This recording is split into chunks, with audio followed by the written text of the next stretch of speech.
By 2021, podcast listening will quadruple, up to 13.6% of all audio listening. That's according to the BBC's head of research for radio and education, Alison Winter. At Radio Days Europe today in Lausanne, she highlighted how the BBC Sounds app, which uses mandatory sign-in, offers better data analytics for the broadcaster and allows better recommendations. Meanwhile, Ben Chapman, head of digital for BBC Audio and Music, says that we hope that in the coming months, BBC Sounds will be an international proposition, referring to the app.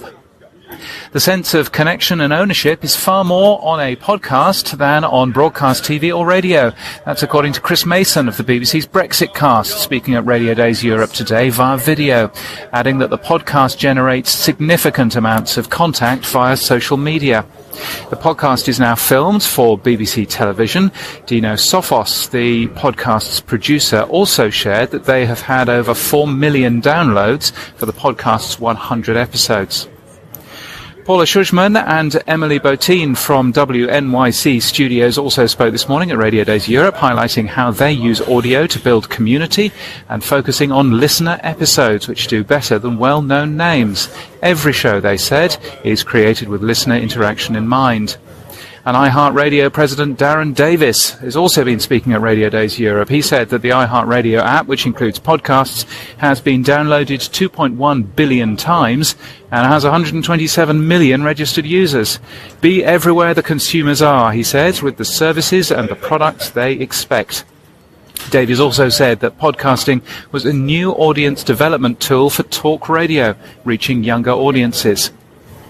In other news, in the US, a little snippet of interesting news from the latest Nielsen data. More people listen to podcasting per week than listen to Sirius XM. The figures are from Q3 2018, and there's been more growth since. Podcasting in Puerto Rico is at a turning point. That's according to Adonde Media in a post with data from the country. The CBC reports on a new way of making your own podcast. Borrow the equipment from your local library. A podcast platform for Arabic speakers, podnews, has won funding at the University of Chicago.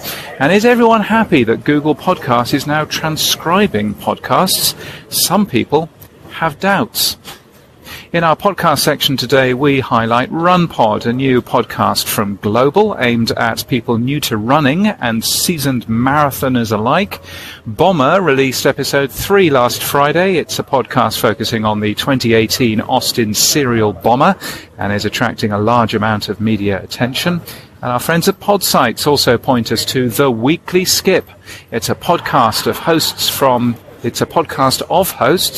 thousands of shows reading just brand names. We like the Quip episode.